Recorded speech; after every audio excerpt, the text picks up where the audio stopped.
My name is Kumbukani Munthali, Malawian, so southern part of Africa.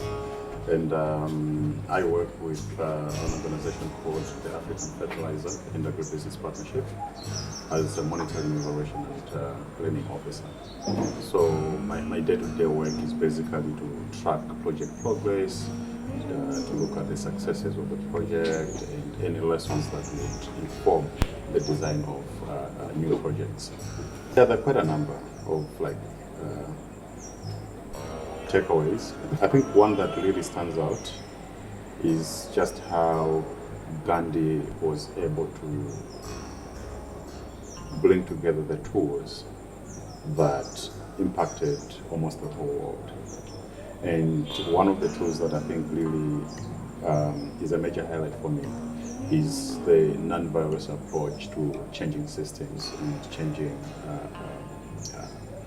approaches, if I put it that way. So we've also watched a couple films or videos where I think in South Africa, in Germany, and so many other countries, where groups of freedom fighters had to use Gandhi methods or Gandhi tools to change the system, to change the narrative about certain things, but in a non-violent way. And I think that really stands out for me because it only shows how powerful the human energy, if you come together, can really bring wonders. Yeah. Of course, there are quite a number of challenges and problems that smallholder farmers face. The other challenge is to do with markets, right? So in my line of work, we deal with quite a number of value chains. So we deal with groundnuts, soybeans, beans, and so many other value chains. Farmers are able to produce, but when it comes to marketing, the market back in Malawi is very regulated. So in most cases, you have vendors that set prices for the produce, and that really pushes a farmer to a corner to do some basic calculation of gross margin analysis of how much did I put in and how much am I break even at, and then how much profit do I put on top. That doesn't happen because it doesn't matter how much you've invested, a vendor will still come forced by the prevailing market prices and give you a price for your product. And because you have got very pressing needs at household level, you cannot even hold on to the produce until the price is quicker. So you simply have to let go of the produce at whatever price that the vendors dictate. The government does try to come in and set what we call the minimum farm gate prices. But again, enforcement of the same is not really up to speed.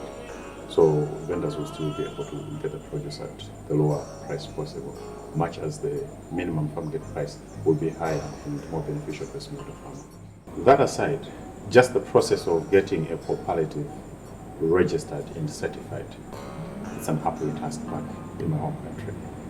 So we only have Ministry of Industry and Trade that has to do that process, right?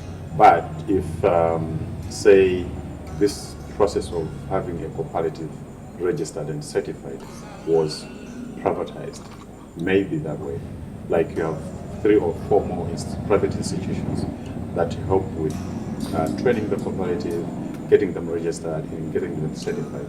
That would have actually helped to make sure that we have more cooperatives, therefore farmers would have a single voice, be able to procure inputs in bulk, and then be able to aggregate their produce, and finally be able to bargain a good price for their product. So that way maybe things can work. So in terms of a movement, surely, maybe just now starting some, I don't want to call it underground because it will sound illegal, but start some sort of a movement where farmers should come to the realization to say, if we work together in that kind of a model, we can actually benefit more than working in isolation. But at the same time, also move for a system change when it comes to cooperative registration, training, and certification. So that, to some extent, will also be very helpful. I feel like I have adequate contacts and connections that I can tap into to get this started. Like, I've been so energized. We need to go back and do something about this. I think I would simply say I'm looking forward to more learning of this nature.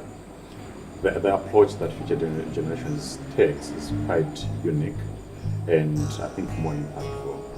because they actually live true to the definition of the course, the Master of Arts in applied, and I'm going to underline the word applied.